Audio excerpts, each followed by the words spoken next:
चाय तो अभी पी है, तो मुझे गर्म कर दो ये।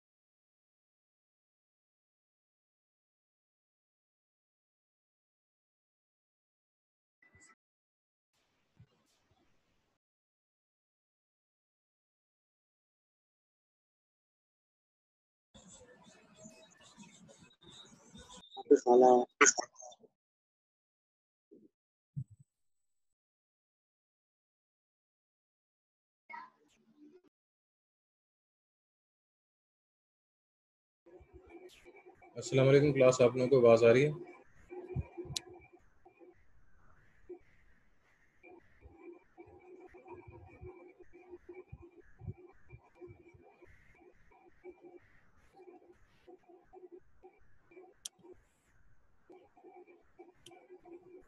यस सर, आ रही है।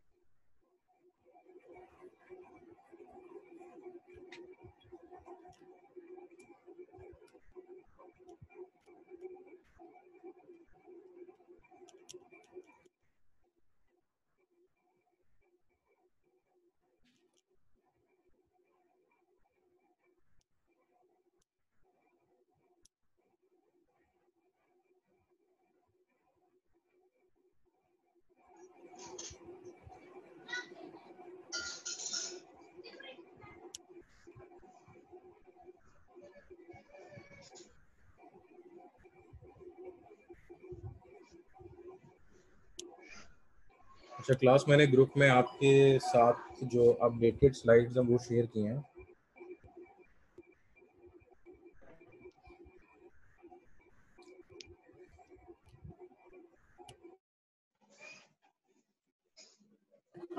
कुछ एक दो स्लाइड्स के अंदर जो सवाल थे ना वो मिसिंग थे, वो हाईलाइट नहीं थे हुए, वो तो मैंने हाईलाइट कर दिए हैं। PP_1 क्लास का PP-1 to 4 अपडेटेड मैंने आपके साथ शेयर कर दिए।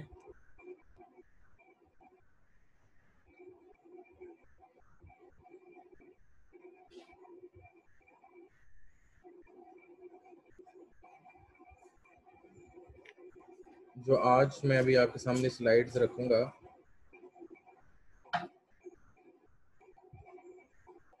ये बेसिकली थोड़ी अपडेटेड स्लाइड है। अपडेटेड इस सेंस में कि कुछ सवाल थे वो रेड नहीं थे, वो मैंने रेड कर दिए हैं। तो मैं अब एक एक करके उन क्वेश्चन से गो थ्रू कर रहा हूँ, तो आप ये देख लें जो सवाल हैं वो। स्लाइड 1 में ये क्वेश्चन है, describe computing professional, what do people expect from computing professional, what do computing student seeks. तो ये इससे पिछली स्लाइड के अंदर इसका आंसर है।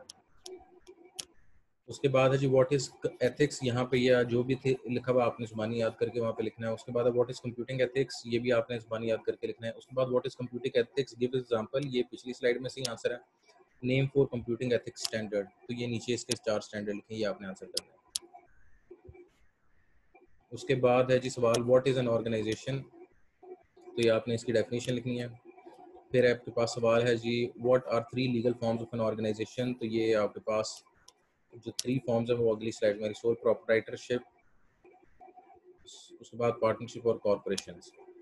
उसके बाद आपके पास है जी explain what is public and private company, ये फिर अगली स्लाइड में पब्लिक और प्राइवेट कंपनी के बारे में लिखा हुआ है। उसके बाद हमारे पास है जी सवाल, इस स्लाइड में नहीं है, अब 1 में और स्लाइड क्वेश्चन कोई नहीं है। 1-1 हमारा अगला स्लाइड है जो हम ओपन करते हैं। स्ट्रक्चर ऑफ ऑर्गेनाइजेशन के अंदर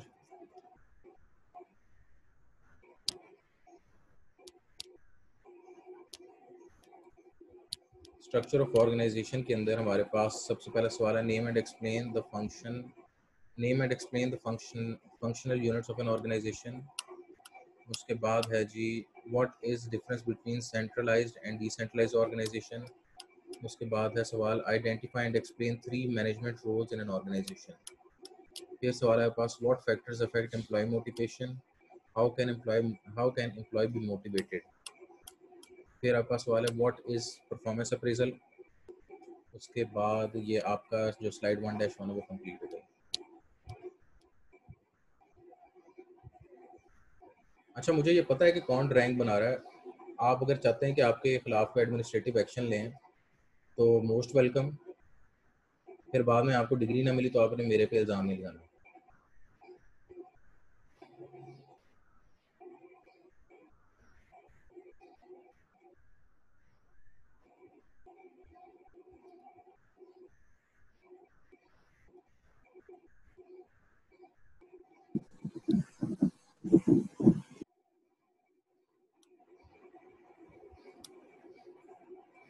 अगला अब हम आ जाते हैं स्लाइड नंबर 2 में। What is capital needed for, capital किस लिए हमें ज़रूरत होती है इसकी, ये क्वेश्चन है।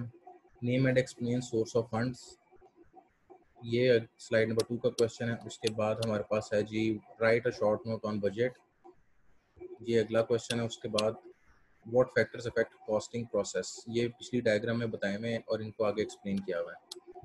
फिर हमारे पास है जी what are the two reports covered under annual statement, explain them in detail. अच्छा, ये 2 रिपोर्ट्स होती हैं आपके पास, एक होती है पर्सनल बैलेंस शीट और जिसको हम प्रॉफिट एंड लॉस स्टेटमेंट भी कहते हैं, और उसके अलावा हमारे पास होती है इनकम एंड एक्सपेंस स्टेटमेंट। अच्छा, जो भी ये स्टेटमेंट्स हैं ये सवाल और स्लाइड्स में गिवन है, लेकिन आपने ये टेबल एग्जांपल्स के तौर पे ज़रूर यहाँ पे पेपर में बनाने हैं अगर ये सवाल आता तो। Short note on auditing, auditing के ऊपर आपने एक शॉर्ट नोट लिखना है। उसके बाद है जी anatomy of software house. Anatomy of software house के अंदर ये सॉफ्टवेयर हाउस की डेफिनेशन बड़ी अहम है।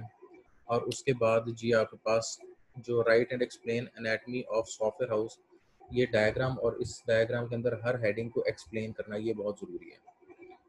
ये एक पेपर का बड़ा अहम क्वेश्चन है तो आपने, और ये लॉन्ग क्वेश्चन है, अगर ये पेपर में आएगा तो इसके नंबर ज़्यादा होंगे। तो इसके अंदर आपने डायग्राम बनानी है और डायग्राम के अंदर जितनी हेडिंग्स हैं उनको आपने एक्सप्लेन करना है।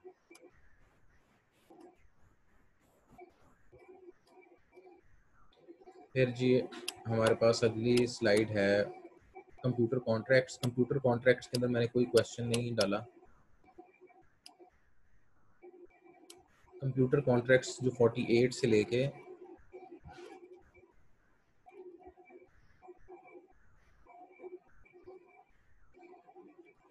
75 तक है, इसमें मैंने कोई क्वेश्चन नहीं डाला। तो ये आप भी इसको बेशक स्किप कर दें, ये स्लाइड्स आप ना पढ़ें तो कोई मसला नहीं।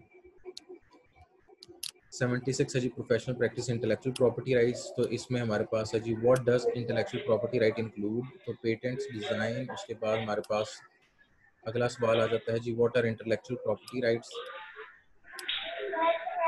अच्छा, इसके अंदर जो अहम सवाल है वो 2 हैं कि what is the difference between primary and secondary infringement. और जो आखिरी स्लाइड पे आपके पास टेबल है उसका क्वेश्चन है कंपेयर कॉपीराइट।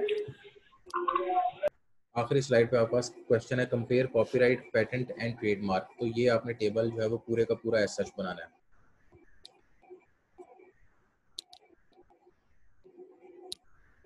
स्लाइड नंबर 2 के बाद हम आते हैं स्लाइड नंबर 3 पे।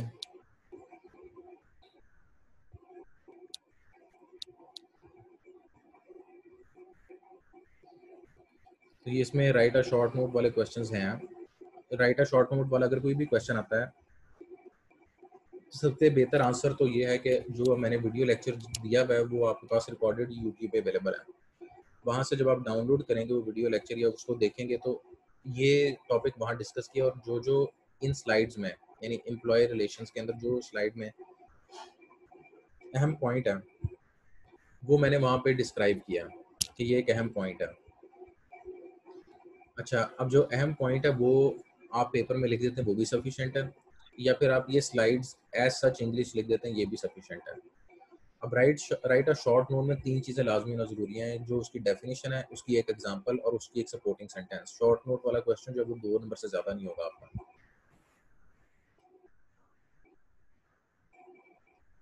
Right a short note on labour laws. What is labour law and what are its types.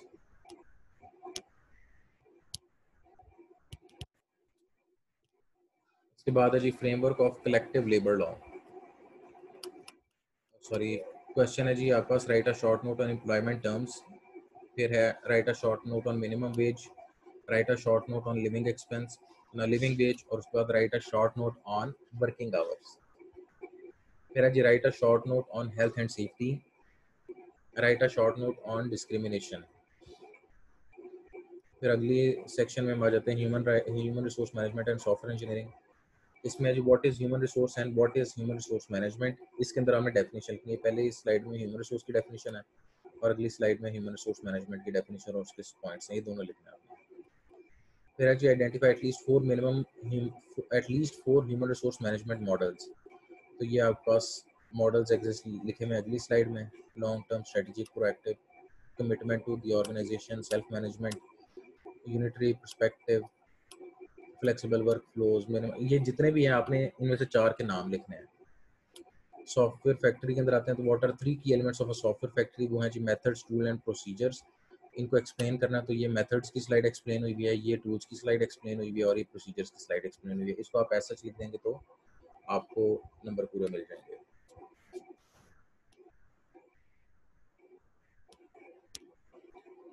Finally हमारा अब है जी स्लाइड नंबर 4।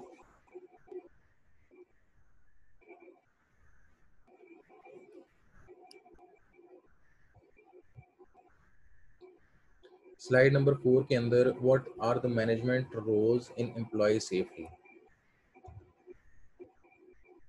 ये पहला जी इस स्लाइड का सवाल है, जिसमें ये नीचे जो पॉइंट्स हैं, डिज़ाइन, सेफ, एग्जिबिट, स्ट्रॉन्ग, और ये जो सारे पॉइंट्स हैं 8 पॉइंट बनते हैं, ये आपने सारे लिखने हैं। फिर है जी name all safety and health laws in Pakistan, ये सिर्फ इनके आपने नाम लिखने हैं, इनकी थ्योरी नहीं लिखनी है आपने। फिर अगला सवाल है how does government ensure that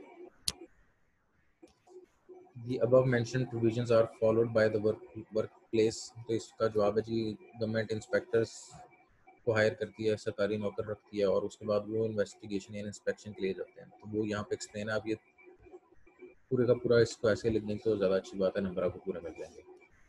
does employer और government provide any training to the work regarding work place health and safety issues.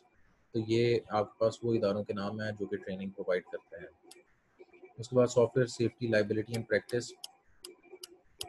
सवाल आपका है explain role of software certification and licensing with respect to regulatory issues. यहाँ पे ये दोनों की definition दी गई है, सर्टिफिकेशन और लाइसेंसिंग की, और उनके दरमियान का ताल्लुक भी बताया गया, वो आपने आंसर में लिखना है।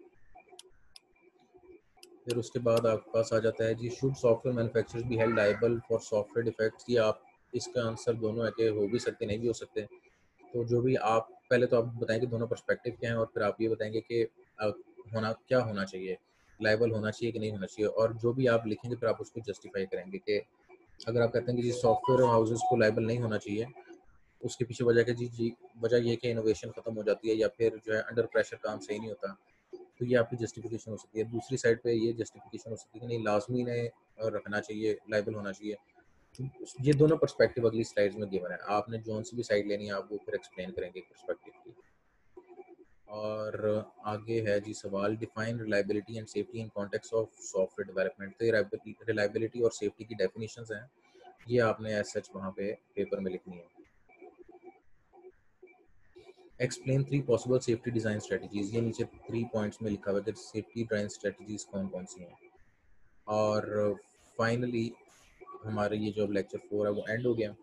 अब अगले हफ्ते इंशाल्लाह हम लेक्चर 5 शुरू करेंगे। अगर आपका मिड पेपर पहले होता है तो 1 से लेके 4 स्लाइड तक क्वेश्चन उसमें पूछे जाएंगे, लेकिन अगर आपका एक ही फाइनल पेपर होता है तो आपसे 1 से लेके 7 स्लाइड तक सारे सवाल पूछे जाएंगे। और अगर फाइनल पेपर होता है, सिर्फ एक पेपर होता है आपका, तो उस सिनेरियो में मैं आपको 5 क्वेश्चन पूछूंगा जिनके सब सेक्शंस होंगे। तो टोटल जो क्वेश्चन होंगे पेपर में वो 12 से 15 के दरमियान में होंगे, और मेरी कोशिश होगी कि मैं सारी स्लाइड्स को कवर करूँ। आपका कोई क्वेश्चन है तो आप लोग पूछ लें।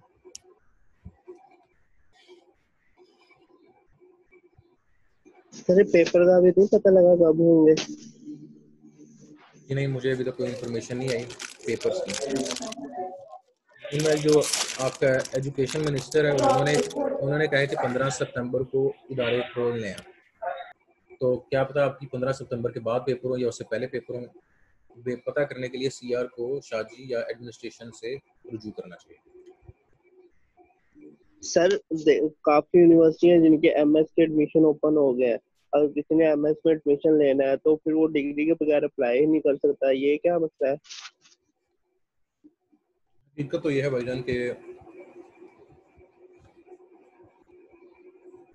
सबसे पहली बात तो सारी यूनिवर्सिटीज जो है ना वो एडमिशन नहीं कराएंगी। जिस तरह आप जीसी है, जीसी अभी एमफिल के एडमिशन पता नहीं ओपन करती है नहीं करती। सर अगर पीजी सारों ने वगैरह के एडमिशन अगर ओपन हो सारों गए ने हैं 17 अगस्त का। अगर सारों ने अभी लास्ट ओपन किए डेट ना है। और आपकी अभी डिग्री कंप्लीट नहीं है तो इसका कड़वा जवाब ये है कि आपको अगले साल पर अप्लाई करने का मौका मिलेगा, इस साल नहीं। सर हर यूनिवर्सिटी के पेपर हो गए हैं, एग्री के भी हो गए हैं, उनकी भी डिग्री कंप्लीट हो गया। ऑलमोस्ट तकरीबन हर किसी के हो रहे हैं, तो हमारे क्यों नहीं हो रहे?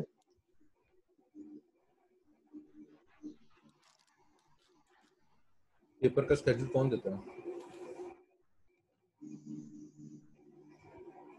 जो पेपर है आपका उसका स्केड्यूल कौन देता है? Sir VC. वाइस चांसलर एक डेट अप्रूव करता है। उस डेट अप्रूव होने के बाद सारे डिपार्टमेंट्स में वो डेट्स चली जाती हैं जिसमें कहा जाता है डिपार्टमेंट इन डेट्स के अंदर पेपर कंडक्ट करें। उसके बाद डिपार्टमेंट्स के जो एडमिनिस्ट्रेशन के अंदर लोग होते हैं वो टाइम टेबल फाइनल करते हैं और फिर टीचर जो है उस गिवन डेट के ऊपर पेपर बनाता है। टीचर का रोल तब आता है, फैकल्टी मेंबर का रोल तब आता है जब उसको पता चल जाता है कि इस डेट को उसका पेपर है। मुझे ऐसी कोई डेट नहीं मिली जिसमें मुझे कहा गया कि आपका पेपर इस तारीख को है। तो मैं इतना तो आपको बता सकता हूँ कि मेरे पास कोई डेट आई है कि नहीं है। जिस दिन डेट आई उसी दिन मैं ग्रुप में मैसेज कर दूंगा। तब तक मैं आपको किसी और चीज़ के जवाब नहीं दे सकता कि टाइम टेबल या पेपर का जो टाइम टेबल है वो कब आएगा या पेपर की डेट कब आएगी, क्योंकि वो मेरा काम नहीं है। अगर मेरा काम होता तो मैं ज़रूर आपको डेट देता। मेरा काम था आपको लेक्चर देना और अपने लेक्चर्स कंप्लीट करना। इन्होंने कहा था जी आप लेक्चर्स कंप्लीट करें,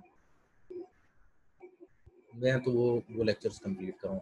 अब देखो मिड तक के आपके लेक्चर्स कंप्लीट हो गए हैं लेकिन इनका अभी तक कोई नोटिफिकेशन नहीं आया, तो मैं फाइनल वाले लेक्चर भी सारे कंप्लीट कर दूंगा।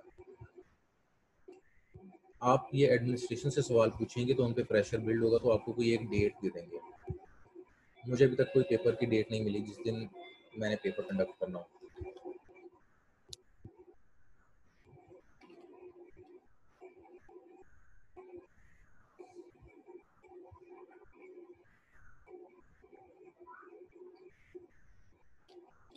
कोई और है क्वेश्चन आप लोगों को पूछ लें।